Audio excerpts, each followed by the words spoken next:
Hey, what's up everybody? So, James here, back with another video. I got a piece of rebar.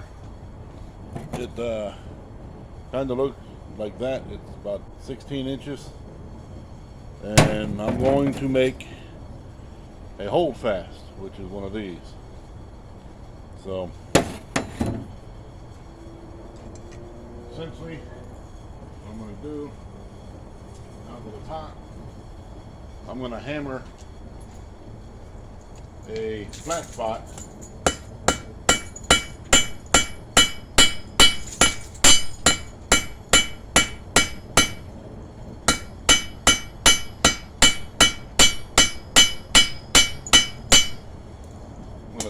take in these corners a little bit, so it does. Purpose for rounding over your corner like this is so that it doesn't gouge your red hot steel when you're trying to work on something, to hold it down.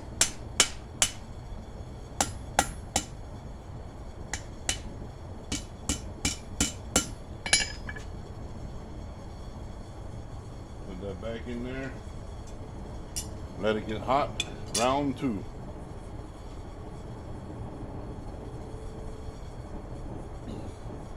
I just modified the tongs a little bit. They work a whole lot better. They hold the rebar a little bit tighter, which was my intent. So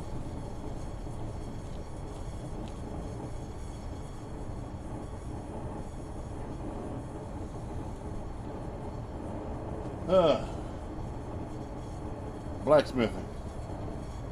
Definition of blacksmithing is, memory serves me correctly, somebody who works with, or the definition of a blacksmith is, if memory serves me correctly, is someone that works with the black iron, which back in the old days it was all wrought iron. Today it's just mild steel. So, but our work is back up to, our piece is back up to forging temperature. So, like I said, essentially, I'm just knocking off the corners right here.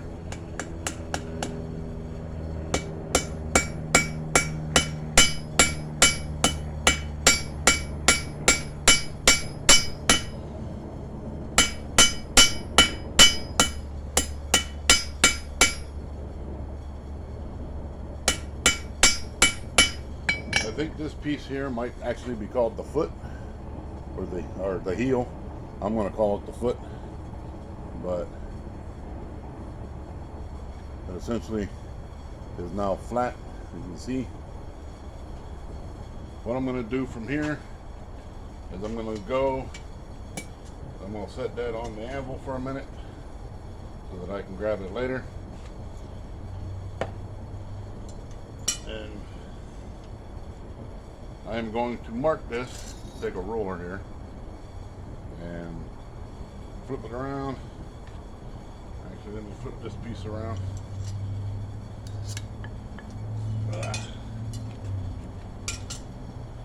What I'm going to do is come over about 6 inches, give or take, from the end. I'm just going to put a mark with some soapstone. That mark, believe it or not, will actually show up when the piece is hot. That mark is so I know where I want to bend this at. Put that back in there.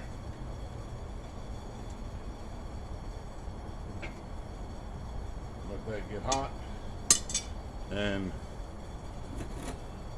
see the bend right here. The bend actually gives it a little bit of springiness. So we'll go through this. The heel or the foot, whatever you want to call this. You get the flat spot. You come up. As you can still see a little bit of the mark where I made this one for the soapstone, the curve, the straight piece, and on the back here I just kind of chamfered that over so it's not flat like this. You see both of those ends are still pretty square, but the way the hold down works, while I'm waiting on that to get hot, is you would put that in here, drop it down on your piece, whatever you're working on, take your hammer, whack it to undo it. You just smack the back of it and it comes right back up. So pretty simple. What that does is actually hold your material down so that you can work on stuff that would normally be too big to hold by yourself, or you need multiple hands and you don't have an assistant. So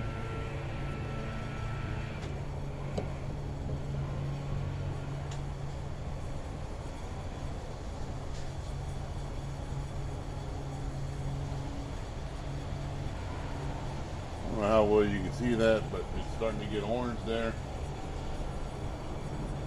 Bring this over so you can see it. That inside the forge there somewhere. Maybe. There it is. Kind of doing this backwards, but I apologize for the shady camera work. But now that this is all orange, you can see that's all nice and orange. I come in here to my hardy hole, and essentially what I'm going to do is I'm going to bend this, but I want to come a little bit past 90 degrees, so I get a little bit of a bend right there. I actually bent that the wrong way. Let me try this one again. So grab these with the tongs.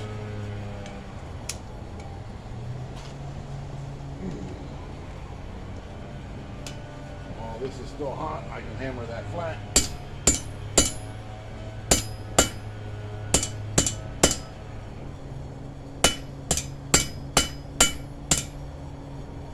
Most important thing is pay attention to what you're doing with your work. And thankfully that's not going to take too long to get hot. I really wasn't paying attention to what I was doing when I bent that.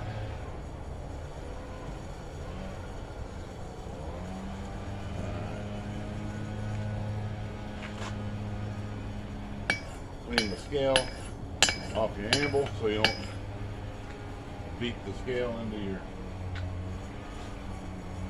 work.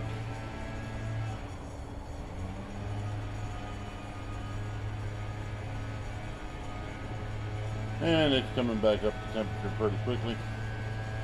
So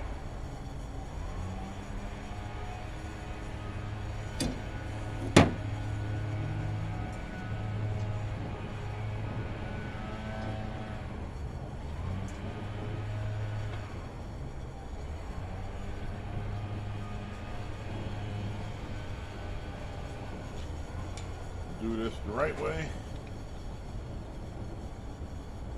As I was saying, you want to come a little past 90 on that. Actually, probably want to go a little bit more past 90 on that. But you end up with something that looks like this. Now, before I finish this part here, the heel or the toe, whatever you want to call it, I'm going to spin this around, stick it in the forge. Come over here so I can grab it. But I'm going to put that little chamfer on the back side, and what that does is just make it easier to get in and out of your pritchett hole here. So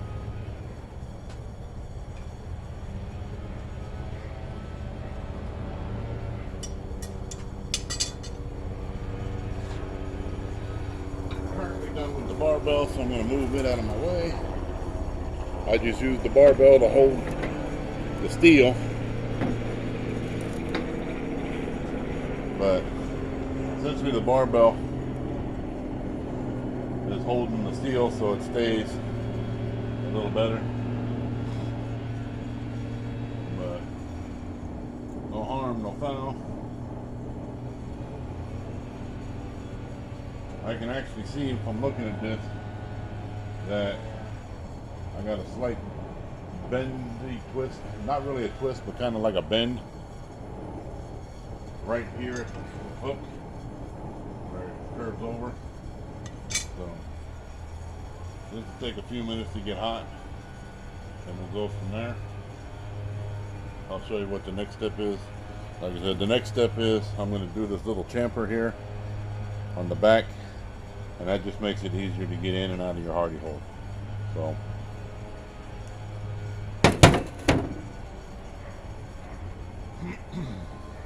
or in my case, the Pritchett hole, because I'm using the Pritchett hole instead of the hardy hole.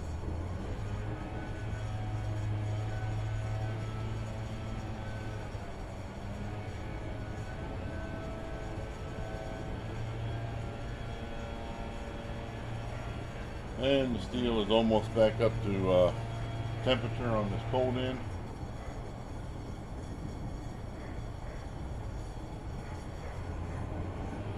The object here is you want to hit it hotter, not harder. So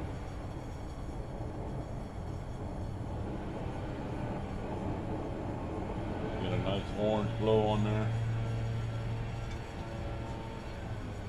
See when I pull it out. Pick up my hammer, and all I'm doing is just hitting the corner on this as I roll the piece around.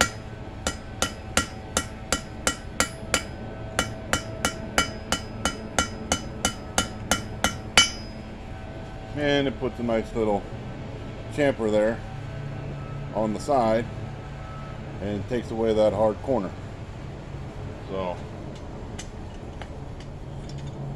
now we're going to shape the foot, or the heel, whichever you want to call it. I call it a foot. I think the proper term, I think it might actually be called a heel. But put this back in your forge. Get it in there so that it fits. Sometimes you have to modify stuff. You use the tongs here to actually hold this. I got a second handle over here that I believe is a 100-pound handle.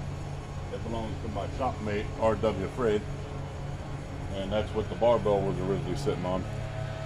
So what we're going to do here is we're going to let that flat spot on there, the heel or the toe. Sorry, I got landscapers in the background, so you'll probably hear that behind me or maybe over me. But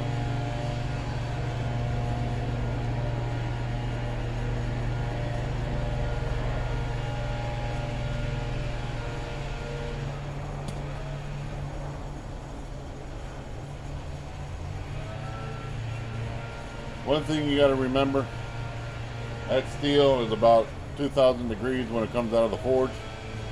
That's why it's really hot like that, really orange. And when it goes from being orange is red, or whatever your bright color is, to being black, it's still about 800, 900 degrees, and it will still burn the crap out of you. I have found this out multiple times. Unfortunately, you get to doing things so many times, stuff becomes complacent, and when you become complacent, that's when stuff bites you. So thankfully I've not had any serious burns. I did have a piece, matter of fact I was using rebar about 3 years ago, and grabbed it from the thumb all the way across the palm up into the pinky here, just like that, for about 3 days. That's about all the farther I could bend my hand because of the burn. But so What I'm going to do now is I'm going to switch tongs to make this a little easier to drop in the cricket hole. And we are going to shape that tip. So set this over here, move my hammer out of the way. And all I'm going to do, I'm going to come over here where that flat spot is, where we were just working the foot, as I call it.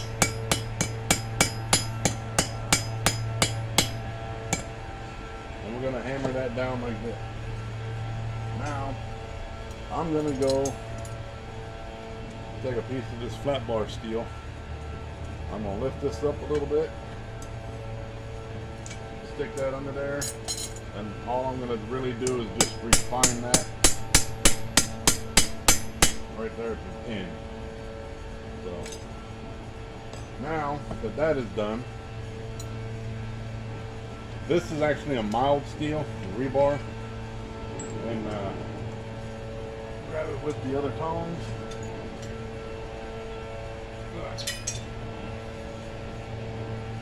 I'm going to stick this in the forge.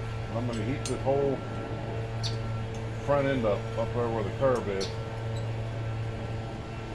Then I'm going to go and attempt to carry it along with you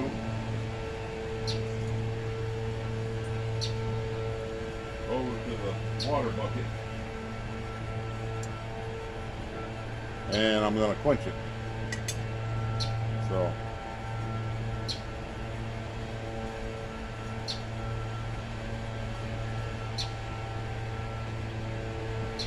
matter of fact, I'm just going to bring the water bucket out here.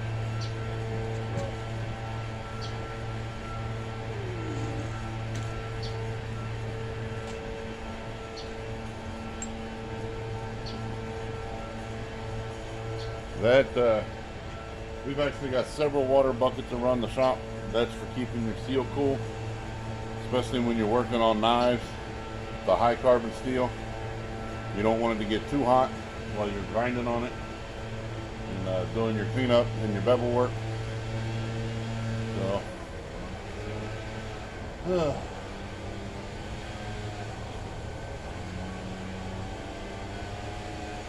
essentially what I'm doing now is I'm waiting for that to get a nice orangey color. So it's hot.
Sometimes you gotta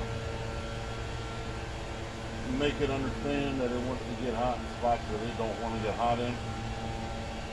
The rest of it is hot. I'm just waiting on it to, that little curve right there to get hot. So that's where your spring's gonna be. And even though this is just mild steel, I can hit it with a little water quench, which is all the water bucket is. And it'll give it a little bit of springiness.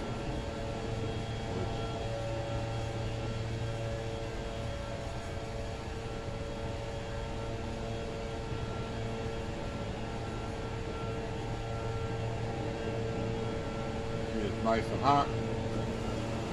Stick it in the water bucket.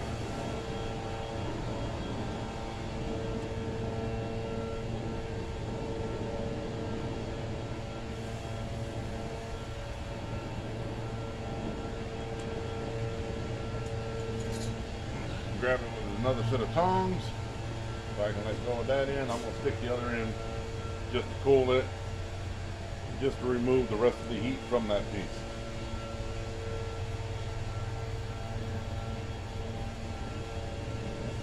And that is